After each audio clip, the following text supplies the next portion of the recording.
Busy. I don't want to take up a ton of your time, but I'm gonna kill myself. I just thought that an adult should know. Wow. I wish I knew what to say. You know, actually, I was writing my own suicide note just now. The Edge of 17 is a new coming-of-age movie, an honest, candid, often hilarious look at what it's like to grow up as a young woman in today's modern world.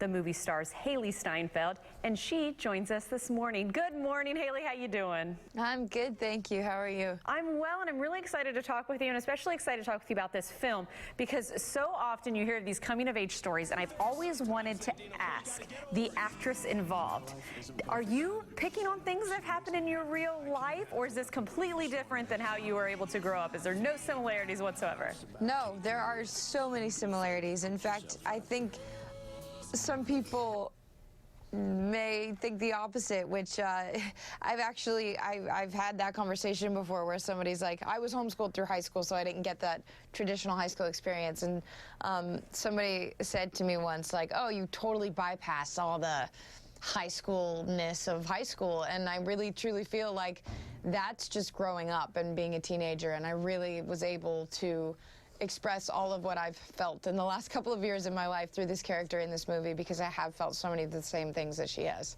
Interesting. Well, I'm curious too. I mean, I've been reading about some of the reviews and people's thoughts on the movie, and so I'm hearing comparisons to 16 Candles and even The Breakfast Club. Now, obviously, I have a few years on you, so those are the movies that I kind of grew up with. Have you seen those movies, and do you see similarities?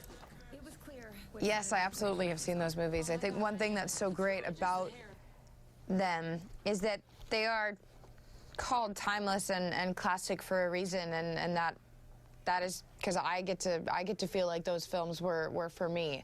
But I don't know that my generation has had that in a minute, and it's amazing to sort of have a film that is even being compared to anything similar to those films.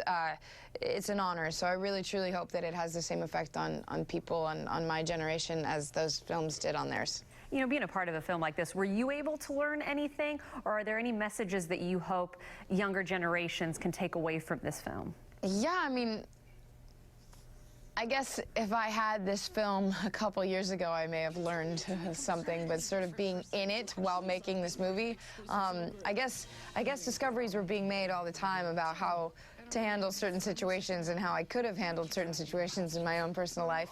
But I really hope that people see this movie and feel like it's their own story and they're not alone, and life is messy, and we all go through very similar things in life, and it's just a matter of time before we get through them. Well, one big thing I would say that makes what you're dealing with in the film a little different from everybody else is that your mentor is Woody Harrelson. What is it like working with Woody, and talk about his role? He, oh my gosh, he plays my character Nadine's teacher slash mentor slash life coach and just listener. He is just the best person ever, and to have worked with him was just a dream. He kept me on my toes the entire time we were working and really challenged me, and I'm so thankful to have had that experience with him. Well, Hailee, thank you so much. We are thankful for your time today. We really do appreciate it, and best of luck. Thank you.